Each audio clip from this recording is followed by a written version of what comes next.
विश्वस्तरीय क्रीड़ा भित्तिभूमि नवीन सरकार तैयारी कर आसाम मुख्यमंत्री जे जानी ना इटा शुणिकी मु आश्चर्य होउची एवं तांको प्रति मोर दया आसुची। बैडमिंटन हाई परफॉर्मेंस सेंटर गतकाली लोकार्पित होईची बीजेडी समय निर्माण होइतिला किंतु गतकाली आसाम मुख्यमंत्री आसिले तार उद्घाटन मध्ये कहले एटा बीजेपी करिछि बोली मु तो दया आसुची ए भला कथा शुणिकी आसाम मुख्यमंत्री हेमंत बिश्व शर्मा मु भाबिथि जने शिक्षित लोक से किछि इनफॉरमेशन नै कि ओडिसा को आसीथिबे जेहेतु आसाम रो आछंती इति तांको ओडिसा कि से प्रोग्राम रे ओडिशा मुख्यमंत्री थिले अच्छा तांको सिटी कहि देबार थिला ना जे एटा हम सरकार करिनी एटा पूर्व सरकार समय रहिछि बैडमिंटन हाई परफॉर्मेंस सेंटर कोन 6 मास रहि जाय ओडिसा रे जहा क्रीड़ा भित्तिभूमि आपण आज देखुछंती से कलिंग स्टेडियम रो हॉकी स्टेडियम हो कि राउरकेला रे बिरसा मुंडा हॉकी स्टेडियम हो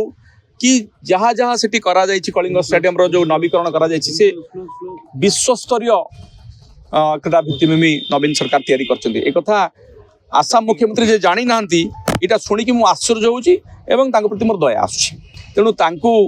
ओडिया सांबादिक माने आपण माने तांको जवाब दे दबार थिला मो पर्यंत कथा आसीबा उचित नथिला जे बीजेपी सरकार समय हेई नहीं एटा पूर्व सरकार आपण माने तांको जणे दैथिले भलो होइथांदा।